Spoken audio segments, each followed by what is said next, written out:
Good morning, everyone. Allison Carlson here, ready to talk to you about health, nutrition, fitness, chiropractic, whatever health questions you guys have, I am here for you. So, like I say every morning, if you're here live, say hello below, say where you're watching from, tell me any health questions that you have, challenges, nutritional things, or let me know if you're watching the replay, and same, share whatever questions you have, and that way I can add it to my list and I can help you as best as possible. So today I'm going to be talking about hip pain. There are a lot of reasons why you can have hip pain.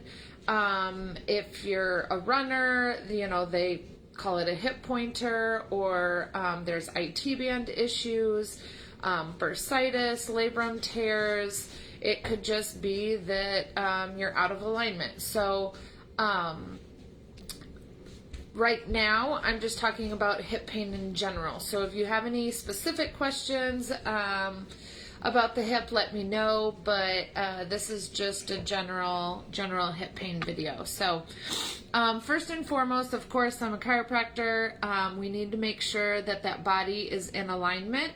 I say this all the time in the office, the hip is a bad neighbor. Oftentimes it takes down everything around it, meaning the other hip, the low back, the pelvis, the knee. So a lot of times I find that my patients that have hip pain have alignment issues in other areas of their body. So if you're having hip pain, definitely consult a chiropractor.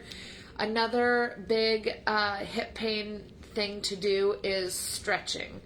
Anytime we have pain to any area, we want to make sure that we have as much range of motion as possible. Hi, Judy. So great to see you this morning.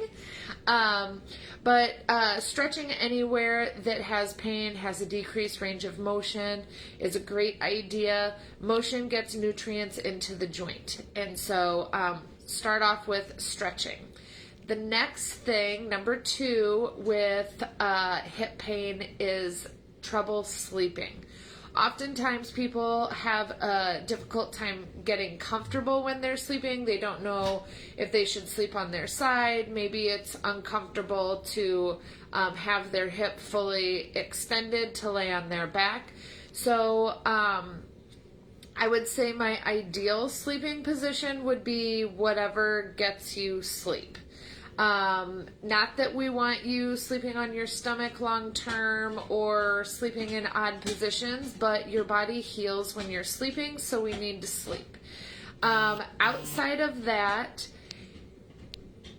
we need to worry about ergonomics. So sleeping on your side with a pillow in between the knees all the way to the ankles takes the pressure off of the hips, especially in females, because our hips are a lot wider than our legs are.